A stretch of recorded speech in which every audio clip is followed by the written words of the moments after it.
자, 여러분 잠깐 잘 쉬셨나요? 자, 10주차 2차 시가 되겠습니다. 수업 진행할게요. 지난 시간에 그렇죠.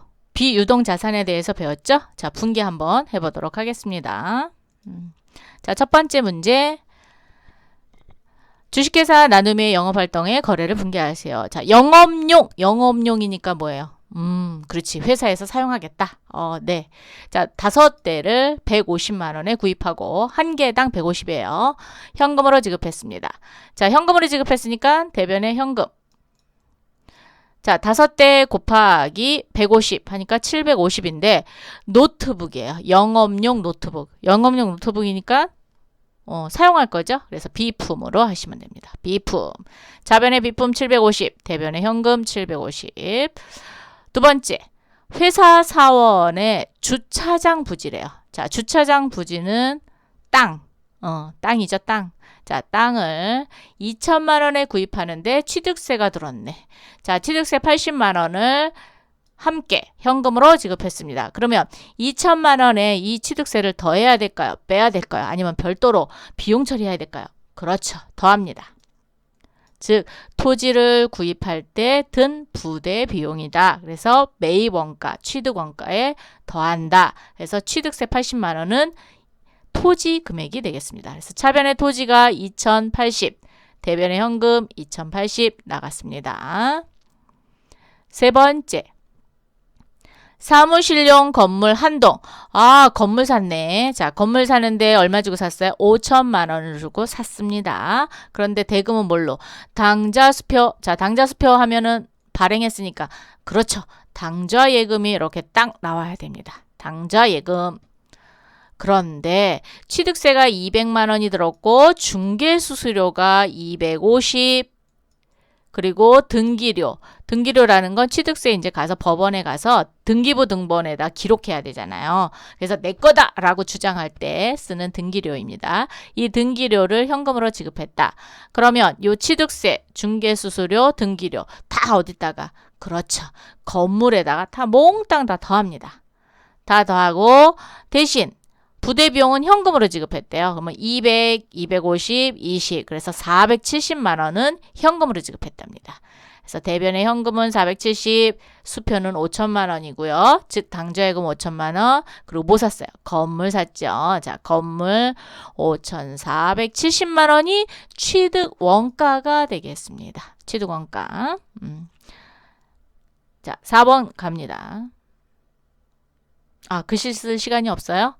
네, 쓰세요. 열심히. 자, 영업부에서 사용할 트럭. 트럭이면은 얘는 그쵸, 움직이죠. 움직이니까 운반구예요. 운반구. 그래서 차량 운반구로 하시면 돼요. 1250만 원을 구입하고 대금은 당좌수표 발행했는데 취득세 30만 원은 현금으로 지급했다. 자, 차변의 차량 운반구가 과연 얼마일까요? 자, 퀴즈. 1250, 1300, 1280. 자, 얼마가 되죠? 1280만 원. 즉 취득세를 더한 금액인 1280이 차량 운반구, 그 다음에 차 살 때 당좌수표 발행했으니까 당좌예금 1250, 그 다음 현금 30. 이렇게 분개해 놓으시면 돼요. 잘 기록하고 계시죠? 5번. 영업부의 창고. 창고는 여러분 어떻게 생겼어요? 건물이죠, 건물. 자, 건물에 뭘 설치하는 거냐면 컨베이어 시스템이에요. 컨베이어 시스템이라는 건 자동화 기계예요. 우리 공장에 가면은 A 사람이 조립하면은 B까지 이렇게 연결해 주죠. 그걸 컨베이어 시스템이라고 그래요. 그래서 무빙워크, 우리 여러분 공항 같은 데 가면은 무빙 워크라 그래서 이렇게 가만히 있어도 이렇게 쭉 가는 거 있잖아요. 예, 그런 것처럼 컨베이어 시스템은 자동으로 이렇게 배달해 주는 거. 그런 시스템을 얘기하거든요. 그거를 2천만 원에 구입을 했어요. 그리고 당좌수표를 발행했고 설치비와 시운전비 50만 원을 현금으로 지급했다. 즉 창고, 영업부 창고에 물건을 나르기 위해서 사용한 뭐가 되는 거예요? 기계 장치가 되는 겁니다. 그래서 차변의 기계장치 2,000 하고 설치비와 운전비가 들었으니까 2,050만 원이 되고요. 대변의 당좌 예금은 2천만 원, 현금 50만 원 이렇게 분개하시면 되겠습니다. 다음 분개 넘어갈게요. 문제 2번입니다. 다음 거래를 분개하세요. 자, 2기가 있고 1기가 있는데 얘가 문제가 조금 이상해서 제가 수정해서 풀도록 하겠습니다. 자, 그래서 여러분 여기를 1기라고 하고 얘를 2기라고 하겠습니다. 그래서 문제를 푸는 순서는 얘를 먼저 풀고 그 다음에 결산을 한번 할 거예요. 감가상각 누계액을 계산할 거고 그리고 세 번째 이렇게 풀도록 하겠습니다. 그래서 1월 5일 먼저 풀고 12월 31일 그 다음에 5월 30일 풀도록 할게요. 자, 그러면 여러분 한번 보겠습니다. 1월 5일 날 영업부에서 사용할 금고를 샀대요. 자, 금고는 그렇죠. 비품. 비품을 사는데 200만 원에 구입하고 현금으로 지급했다. 그러면 이렇게 분개하시면 되죠. 차변에 비품 200, 현금 200 이렇게 했어요. 그리고 12월 31일 결산이 왔어요. 자, 결산이 오면 이 비품, 금고는 사용하면 사용할수록 뭐가요? 가치가 떨어진다 그랬죠? 이 가치 떨어지는 거를 감가상각비라고 했어요. 그래서 정액법에 식을 계산해 보면 자, 내용연수분의 그죠? 내용연수 몇 년? 자, 10년. 그리고 잔존가치는 빵원. 근데 우리 얼마 주고 샀어요? 200만 원 주고 샀죠? 그럼 200만 원을 10년으로 나누면 되죠. 그러면 1년에 얼마? 그렇죠. 20만 원만큼 감가상각을 하면 됩니다. 그죠?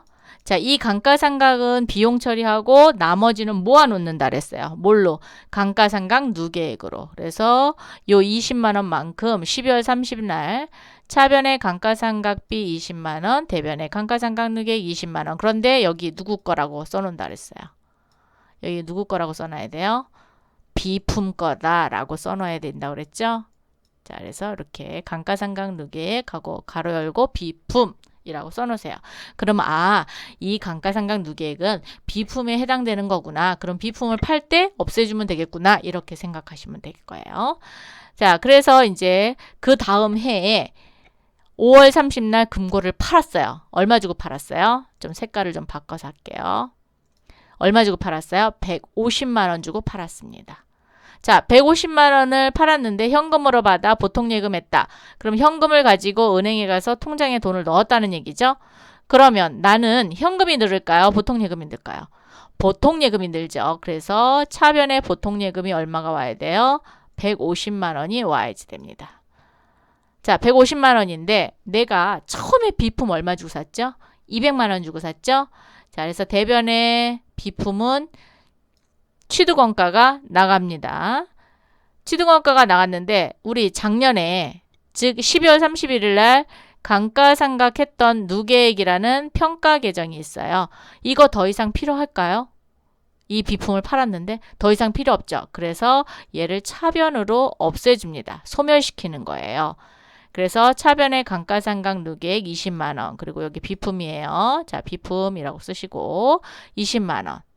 그래서 원래는 처음에 200만 원을 주고 사고 감가상각을 한번 했어요. 자, 그러면 장부가액이 얼마인지 계산할게요. 자, 200만 원에서 처음 감가상각을 한 게 20만 원이에요. 그럼 얼마만큼 남았어요? 180만 원만큼 남았죠? 이 180만 원이 비품의 장부 금액이 됩니다. 그래서 얘를 장부가액이라고 해요. 즉 장부에 계상된 가액은 180만 원인 거예요. 왜? 200만 원에서 20만 원 감가상각 했으니까. 그래서 감가상각 누계액으로 표시를 해놨어요. 180만 원짜리를 내가 얼마에 팔았어요? 150만 원에 팔았어요. 그럼 얼마만큼 손해봤어요? 180을 받아야 되는데 150을 받았으니까 마이너스 30만 원만큼 손해를 봤죠. 그죠? 손해를 봤기 때문에 계산을 해보면 비품이 대변에 200만 원에서 150, 20 하니까 170이죠. 얼마만큼 손해봤어요? 30만 원만큼. 그래서 유형자산을 팔 때 손실봤다 그래서 유형자산 처분 손실이 30만 원이 되는 거예요. 요거 좀 이해되셨나요? 요게 조금 어렵죠? 어려운데 문제를 자꾸 풀어보시면 늘어날 겁니다. 네, 그래서 요렇게 푸시면 되겠습니다. 자, 그래서 감가상각에 대한 정액법과 정률법은 공식 외워두세요. 자, 다음 문제 갑니다. 3번. 주식회사 서울의 영업활동 거래를 분기하시오. 회계가에서 사용할 금고를 200만 원에 구입하고 당좌수표를 발행하여 지급하였다. 자, 당좌수표 발행했으니까 당좌예금, 대변의 당좌예금, 그 다음에 금고, 예, 비품 이렇게 되죠. 네.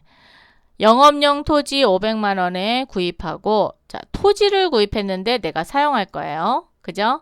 그렇기 때문에 토지 이렇게 해도 되죠. 등기료, 취득세, 토지 정지비. 토지 정지비는 이렇게 땅을 고르게 한다라는 그런 비용이에요. 그래서 토지 정지비 그러면 10, 20, 40 그럼 70만 원이네. 자, 70만 원을 다 어디다 더한다? 토지의 취득원가에 더한다 라고 했어요. 그래서 토지가 570 그리고 모두 다 현금으로 지급했으니까 대변의 현금이 570 이렇게 분기하시면 되겠죠. 영업부 창고에서 사용할 지게차. 자, 지게차는 움직이는 거죠. 그래서 얘는 차량 운반구입니다.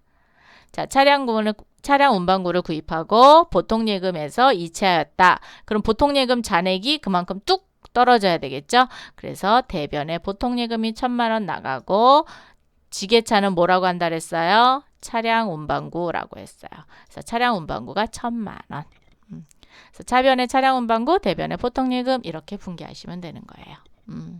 이제 분기 조금 익숙해지셨나요? 많이 그래도 해서 익숙해지셨을 거예요. 계정 과목 모르면 못한다 그랬어요. 그러니까 계정 과목 반드시 외워두세요. 영업용 건물에 유리창이 파손됐대요. 어머, 유리창이 깨졌대요. 그럼 유리창 갈아야죠. 유리창은 소모품이죠. 그래서 얘는 뭘로 해요? 그렇죠. 수선비, 즉 수익적 지출에 해당하는 거예요. 그래서 차변의 수선비, 대변의 현금 이렇게 정리하시면 됩니다. 5번. 영업용 비품을 수선하고 수선비 200만 원을 현금으로 지급했는데 자본적 지출이 70%래요. 그러면 2, 7이 14, 140만 원만 뭘로 정리해요? 비품, 그쵸? 그리고 나머지 60만 원은 뭘로 정리해요? 수선비로 정리합니다. 그래서 차변의 비품이 140, 차변의 수선비가 60, 대변의 현금으로 나갔기 때문에 현금 200만 원 이렇게 되는 거예요. 사용하고 있던 트럭 400만 원을 처분했대요. 400만 원에 처분했고 그런데 얼마짜리였냐? 보니까 700만 원짜리고 감가상각 누계액이 50만 원 있어요. 500만 원 있어요. 이것도 맞아 정리해야 되죠? 그리고 현금으로 받아 보통예금했다. 자, 보통예금에 증가를 할 건데 얼마가 증가하냐? 400만 원 주고 팔았습니다. 그래서 차변에 400만 원이 보통예금이 이렇게 400만 원이 들어야 돼요. 그리고 그렇죠. 트럭은 취득원가가 나간다 그랬죠? 그래서 대변의 취득원가인 700만 원이 나갔어요. 그죠? 여기 700만 원 나갔죠? 그리고 감가상각 누계액은 더 이상 필요 없으니까 대변에 있던 감가상각 누계액 빼줄 거예요. 차변으로. 차변으로 감가상각 누계액 가로 열고 차량 운반구 그리고 500만 원을 했어요. 그랬더니 차변 900, 대변이 700이에요. 그러면은 900에서 700 빼면 얼마만큼 저기예요? 200만 원만큼. 그래서 처분이익이 200만 원입니다. 왜? 여기 취득원가가 700만 원짜리가 감가상각 누계 500이었어요. 그럼 700에서 500을 빼면 200만 원이 장부가액이잖아요. 그죠? 200만 원이 장부가액인데 200짜리를 얼마에 팔았어요? 400만 원 주고 팔았으니까 200만 원만큼 이익 봤다라는 거를 알 수 있습니다. 자, 되셨죠? 자, 7번 갑니다. 시세 차익을 목적으로 토지를 뭐 했대요? 자, 시세 차익. 투자했구나 라는 거. 내가 사용하려고 하는 게 아니니까. 자, 토지를 구입했는데 1000만 원이 들었고 약소보험을 발행하여 지급하였다. 자, 약소보험을 발행하면 재고자산, 즉 뭐 상품이나 원재료 이런 거를 사지 않는 한 약소보험을 발행하면 뭐예요? 미지급금이죠. 아직 지급하지 않은 돈이 되는 거예요. 그래서 얘 지급어음 이렇게 하시면 안 돼요. 왜? 토지를 샀잖아. 즉 부동산을 산 거잖아요. 투자 부동산을. 그렇기 때문에 얘는 미지급금으로 하는 겁니다. 네. 자, 그래서 차변에는 시세 차이 목적이니까 투자 부동산이라는 계정값을 갖다 쓰고요. 그다음 어음을 발행했으니까 아직 돈 안 준 거예요. 그래서 미지급금이라는 계정 갖다 쓰는 겁니다.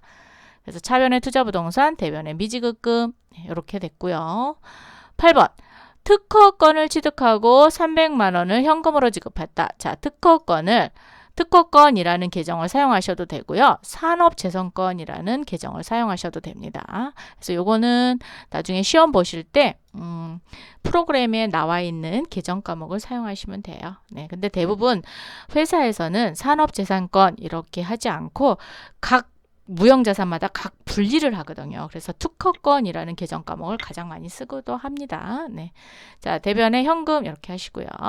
자, 얘는 빨간색으로 좀 갈게요. 이번 거는 조금 저기 해서. 자, 9번. 비품을 취득원가 600짜리를 내역연수 5년이고 잔존가액은 없습니다. 그리고 2기의 결산 시 감가상각비를 정률법으로 했을 때 간접법으로 기장하시오라고 했어요.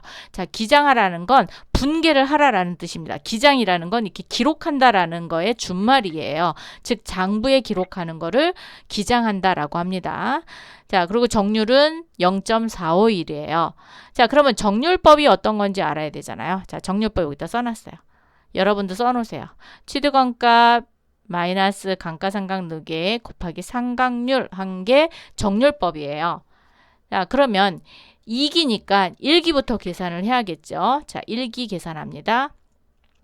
600만 원에서 첫 번째, 제일 처음에 샀을 때는 감가상각 누계 없잖아요. 그래서 0원. 그래서 0.451 하니까 270만 6천 원인 거예요. 자, 270만 6천 원을 분계를 어떻게 했느냐. 차변의 감가상각비 270만 6천 원, 대변의 감가상각 누계액 비품해서 276만 원 이렇게 했습니다. 그죠? 자, 이렇게 한 거를 2기에 감가상각을 할 거예요. 자, 2기에는 여러분이 답을 써야 되는 건 얘를 쓰셔야 됩니다. 얘를. 자, 2기에는 600만 원의 취득원가에서 일단 1기 했던 감가상각 누계액이 이미 있어요. 걔를 한번 빼주셔야 됩니다. 270만 6천 원을 빼고 0.451을 했더니 148만 5,594원인 거예요. 얘를 감가상각 누계액으로 이렇게 분계하신 겁니다. 그래서 차변의 감가상각비 148만 5,594원, 대변의 감가상각 누계액 148만 5,594원. 그리고 얘가 뭐예요? 비품이었으니까 비품이라고 이렇게 갖다 쓰시면 되는 거예요. 이해되셨어요? 2기를 했다고 해서 2기만 딸랑하는 게 아니라 1기부터 2기까지 해서 분계는 두 번째 걸로 감가상각비 148만 5,594원으로 해야 되는 게 맞는 거죠. 자, 그래서 1기, 2기 두 개 분계를 해봤어요. 세 번째, 10번째. 취득원가 900짜리의 건물이었어요. 처음에 내가 900 주고 산 거예요. 근데 얼마에 팔았어요? 300만 원에 처분했습니다. 대금은 월말에 받기로 했어요. 월말에 받기로 했으니까 아직 돈을 받지 않았죠? 그래서 미수금입니다. 즉 300만 원 미수했어요. 3기에 구입하고 건물의 내역연수는 10년인데 정액법으로 몇 년간 상각했대요? 6년간 상각했대요. 그러면 3기에 구입했으니까 내가 판매를 한 거는 6년을 여기다 더하니까 9기에 판매를 했네요. 10기에 판매를 했겠죠? 그죠? 3, 4, 5, 6, 7, 8, 9. 9기가 7년 차니까 9기에 판매를 한 거예요. 그러니까 6년간 상각을 했어요. 상각률은 10%래요. 그죠? 자, 상각률인데 문제는 정액법은 공식이 다르죠. 자, 정액법 공식 이렇게 돼 있어요. 자, 취득원가 빼기 잔존가액 나누기 내용연수예요. 그럼 이 상각률 필요가 없지요. 정액법에서는. 그리고 정액법은 매년 똑같은 금액을 상각한다고 얘기를 했습니다. 그래서 취득원가 900에서 잔존가액 빵원 하니까 900을 몇로 나눠요? 10년으로 나눕니다. 그럼 한 달에, 1년에 90만 원씩. 90만 원 곱하기 몇 년? 6년. 하니까 540만 원이 감가상각 누계액으로 매년 90만 원씩 누계액에 차곡차곡 쌓인 거예요. 그래서 69, 54. 그래서 540만 원이 감가상각 누계액으로 된 거예요. 그거를 처분한 겁니다. 그래서 일단 건물을 팔았으니까 건물의 취득원가를 대변으로 일단 내보내겠습니다. 얼마를 내보내요? 900만 원을 내보냅니다. 그리고 내가 아직 돈을 안 받았죠? 돈을 얼마 안 받았어요? 300만 원 안 받았습니다. 그래서 미수금이 300. 그리고 그동안 모아놨던 감가상각 누계액은 540을 차변으로 멍땅 다. 왜? 대변에 있던 감가상각 누계액 없애려면 차변으로 와야 되죠. 그래서 감가상각 누계액 540을 했어요. 그랬더니 900짜리를 300만 원과 540 하니까 840이죠. 얼마만큼 부족해요? 60만 원만큼 부족합니다. 그래서 유형자산을 처분할 때 손실을 봤다. 그래서 유형자산 처분 손실이 60만 원이 되겠습니다. 되셨나요? 자, 요거 조금 어렵습니다. 그런데 여러분 요거 잘 기억해 두셔야 돼요. 잘 기억해 두셔야 다음 11주차에 평가하는 직무평가 3차의 문제에 아마 해당이 될 거예요. 그렇기 때문에 여러분 잘 기억해 두시고 푸는 방법 잘 해놓으세요. 왜냐하면 여러분한테 드리는 학습 자료에는 답지가 없습니다. 그러므로서 동영상을 듣지 않았으면 문제 푸시기가 좀 어려우실 거예요. 네, 그 다음 문제 갈게요. 자, 이번에는 이제 요거 문제는 다 풀었어요. 그러면 이제 뭐를 할 거냐면은 이제 유동자산도 다 했고 비유동자산도 했고 자, 이번에는 비유동부채에 대해서 할 거예요. 유동부채는 왜 안 하느냐? 이미 유동부채는 여러분이 잘 아세요. 그래서 유동부채는 안 하고 비유동부채 할 거예요. 자, 비유동은 그렇죠. 재무상태표일로부터 또는 보고기간일로부터 1년 이후 그죠? 자, 12개월 영업주기 이후 결제될 걸 예상하는 부채로서 장기 외상 매입금이 있어요. 일반 외상 매입금은 유동부채. 장기자가 들어가면 비유동부채예요. 장기 차입금 당연히 비유동부채죠. 긴 거니까. 그리고 사채가 있어요. 자, 사채는 회사에서 돈이 필요해서 뭐 하는 거예요? 발급해달라라고 하면서 사채권한테 발급하는 걸 얘기하는 거고. 퇴직급여 충당부채는 우리 종업원이 뭐를 하냐면 회사에 근무하고 있다가 퇴직을 해요. 그럼 뭐 줘야 돼요? 퇴직금 줘야 되죠? 그런데 퇴직금을 이렇게 준비 안 해놓고 있다가 왕창 퇴직을 하면 그 해에 당기순이익이 너무 없잖아요. 비용으로 너무 많이 처리가 되니까. 그래서 그거를 예비하기 위해서 충당부채, 즉 충당성 금액을 축적해놔요. 그거를 퇴직급여 충당부채라고 해요. 옛날에는 옛날이라고 얘기하니까 좀 그런데 어쨌든 한 7, 8년 전에는 퇴직급여 충당부채를 회사에서 이렇게 잘 보관해 놨었어요. 그런데 회사에서 돈이 급하니까 얘를 갖다 끌어 쓴 거예요. 그래서 퇴직을 하면은 돈을 못 받는 거야, 퇴직자들이. 그래서 나라에서 뭐를 했냐? 퇴직연금 제도를 만들었어요. 그래서 사내에 보유하지 말고 증권회사나 뭐 금융계통에다가 불입을 하라라고 해놓았어요. 그래서 퇴직연금 제도로 많이 변환이 됐습니다. 그래도 어쨌든 퇴직급여 충당부채를 여러분이 알고 계셔야 되기 때문에 퇴직급여 충당부채에 대한 이야기를 했어요. 자, 사내에 유보되는 충당부채다라는 거예요. 즉 사내에 있는 거예요. 그래서 비유동부채는 이렇게 알아봤고요. 자, 그 중에 이제 사채를 한번 살펴보겠습니다. 다 할 거 아니고요. 필요한 것만 합니다. 자, 사채. 일단 주식회사가 발행하는 거예요. 자, 장기 자금을 조달하기 위해서 하는데, 자, 사채는 최소 건면 단위가 10,000원이에요. 그리고 얘는 1좌라고 얘기해요. 좌. 주식은 1주라고 얘기하고요. 사채는 1좌라고 얘기해요. 그리고 최소는 10,000원짜리고. 그래서 사채를 발행하는 방법에는 3가지 방법이 있는데 액면 발행. 즉 액면 금액하고 발행하는 금액하고 똑같다라는 거예요. 그래서 액면 발행. 그 다음에 액면 가액보다 더 많은 금액으로 발행해요. 그러면 할증 발행이 돼요. 액면 가격이 10,000원이다. 그런데 내가 얼마에 발행하냐? 11,000원에 발행하는 거예요. 그러면 할증, 즉 1,000원만큼 더 높여서 발행했잖아요. 그래서 할증. 그러면 반대로 할인 발행은 그렇죠. 적게 발행하는 거예요. 10,000원짜리를 얼마에 발행해요? 9,000원에 발행하는 거를 할인 발행이라고 얘기하는 거예요. 자, 그럼 회계 처리 한번 볼게요. 여러분이 이거를 지금 이제 이렇게 워밍업처럼 회계 기초 시간에 좀 배워두면은 나중에 더 수업을 들으실 때 좀 더 편리하시기 때문에 수업을 해드리는 겁니다. 기초라고 해서 너무 기초만 하면 2학기에 수업하기가 너무 힘들어요. 그래서 조금 이제는 10주차가 됐으니까 여러분이 이 정도는 또 아셔야 되니까 너무 힘들더라도 조금 집중해서 수업을 진행할게요. 자, 사채를 액면 금액으로 발행하고 현금을 받은 경우, 즉 액면가액과 발행 금액이 똑같다. 자, 원래 10,000원인데 그냥 100원짜리로 볼게요. 좀 축소해서. 왜냐하면 쓰기가 너무 힘들어서. 자, 100원짜리를 100원에 발행했다. 그랬을 때 현금 100원 받죠? 그리고 사채 금액은 100원이 되는 거예요. 사채를 액면 금액보다 낮게 발행했대요. 그러면 액면이 100원이면 발행 가격은 얼마가 되는 거예요? 90원이 되는 거예요. 그러면 차이가 있잖아요. 100원짜리를 90원에 발행했어. 그럼 나중에 나는 100원을 그 사람들한테 되돌려줘야 되니까 손해죠. 자, 그거를 사채 할인 발행 차금이라고 해요. 그래서 90원을 받고요. 얘는 10원을 사채 할인 발행 차금이라고 하고요. 사채는 100원짜리가 됩니다. 얘는 액면 금액이니까. 네.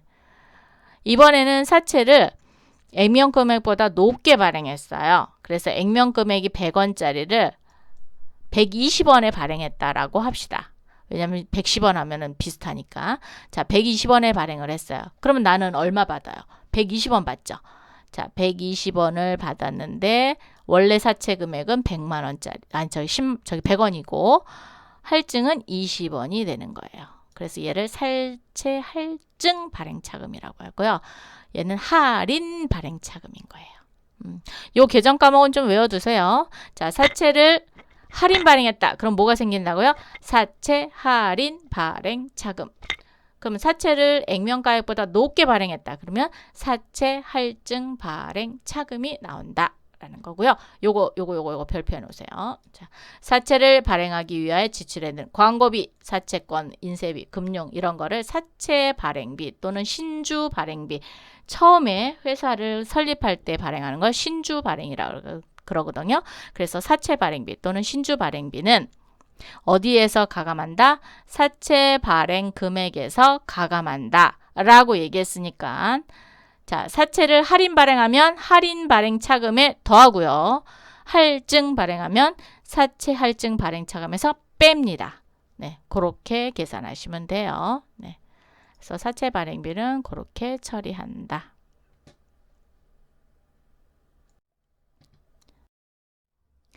자, 문제 1번. 다음 거래를 분기하세요. 자, 빨간색으로 할게요. 네. 자, 6월 30 주식회사 한양은 액면 총액 500만 원인데 10,000원짜리를 사채를 10,000원에 발행했어요. 자, 10,000원하고 같이 발행했어요. 그러면 무슨 발행? 그렇죠. 액면 발행. 자, 액면 발행은 그대로 500만 원만큼만 정리하면 되죠. 그래서 현금으로 받아 보통예금했다. 그랬으니까 차변에 보통예금 500만 원, 대변에 사채는 500만 원 이렇게 되는 거예요. 자, 7월 1일 날 주식회사 서울은 액면 총액이 1,000만 원인데 즉 10,000원짜리를 11,000원에 발행했어요. 자, 그러면 1,000원 더 많게 발행했죠. 그래서 할증 발행이 되겠습니다. 자, 상환기간은 이거 오타예요. 네. 2024년이에요. 자, 그래서 10,000원짜리를 11,000원에 발행했으니까 1,000만 원이니까 1,100만 원이 되겠죠. 자, 1,100만 원이고 이자율은 10% 그리고 연 1회 12월 31일 날 이자를 지급한다라고 했어요. 그러면 차변의 보통예금이 1,100만 원이 되고 그 다음에 액면 가격인 사채는 1,000만 원인데 할증 발행했으니까 사채 할증 발행 차금이 100만 원이 되겠습니다. 이렇게 분기하시면 될 거예요. 자, 다음에 1월 5일 날 또 했대요. 자, 1월 5일 주식회사 나눔은 액면 총액이 100만 원이래요. 이번에는 자, 10,000원짜리를 얼마에? 9,000원에 발행했어요. 그러면 마이너스 발행한 거죠. 즉 할인 발행했다라고 보시면 되고요. 요거는 2024년으로 고치시면 돼요. 네. 자, 그러면 얼마 받아야 돼요? 90만 원 받아야죠. 그런데 보통 예금 했대요. 요거 당좌 예금이라고 된 거 요거 틀렸어요. 요거 보통 예금으로 고치세요. 자, 보통 예금이 얼마? 90만 원이 늘어나고 그 다음에 사채는 100만 원짜리예요. 자, 100만 원. 그리고 사채 할인 발행 차금, 할인 발행 차금이 나오죠. 자, 이렇게 해서 사채를 발행해 봤습니다.